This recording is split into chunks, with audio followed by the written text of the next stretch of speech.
The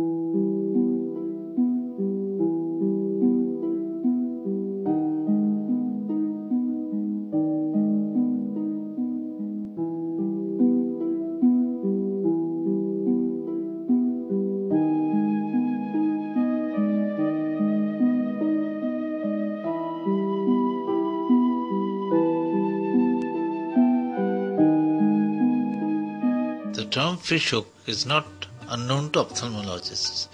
Its impact and importance in small incision cataract surgery is known to all of us. But when the fishhook in question is 4 inches long and is forcefully impaled into the eye, it's a totally different story altogether. A young boy aged around 20 years walked into the emergency one afternoon in utter distress with a history of something impacted in his eye. What was it? We asked.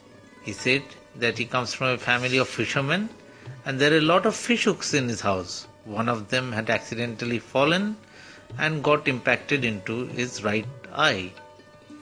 Clinical examination, however, revealed a different story.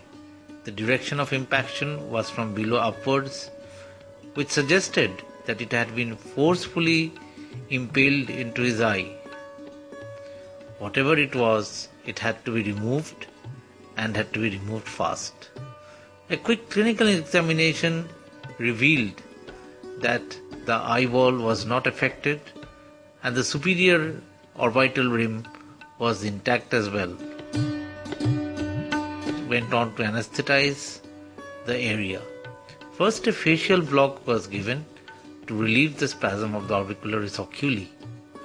Then the local area was infiltrated with lignocaine in adrenaline to relieve pain and facilitate removal.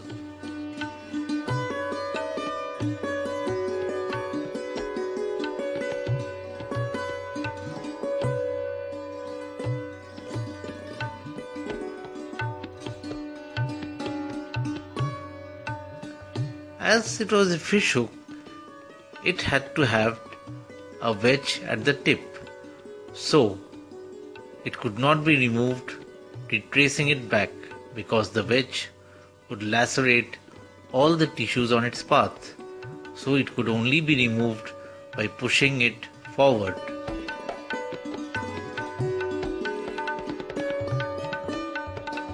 A little bit of mobilization and a slight increase of the exit wound helped us in mobilizing the tip of the instrument.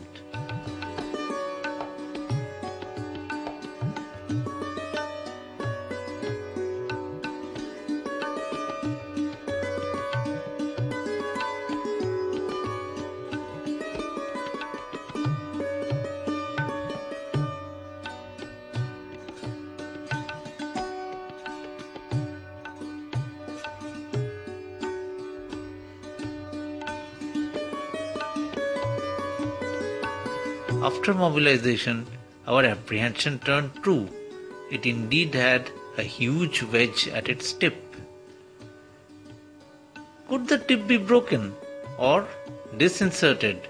We tried it with the hemostatic forceps, but it was so firmly embossed that we failed in doing so.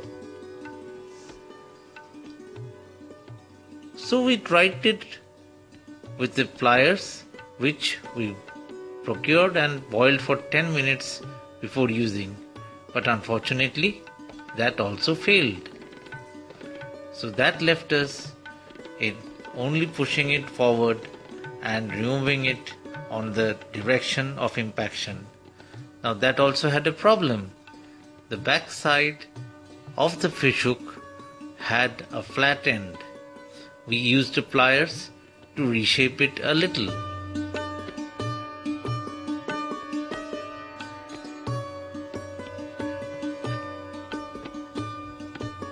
Then slowly we pushed it across the wound of entry.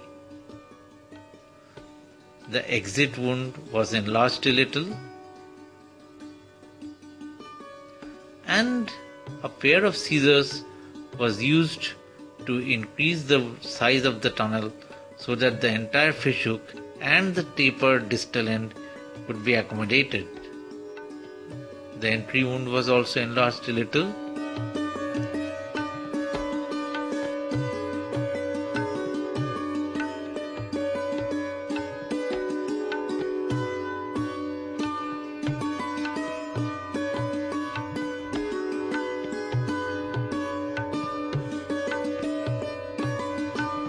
And after a final snip at the exit wound,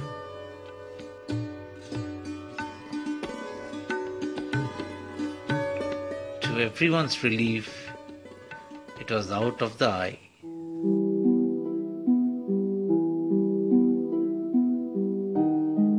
A week after the ordeal, the patient came to us for follow-up.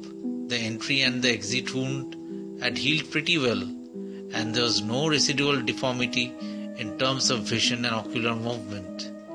We followed him weekly for the next 6 weeks, and till the end of the follow-up, he was doing absolutely fine.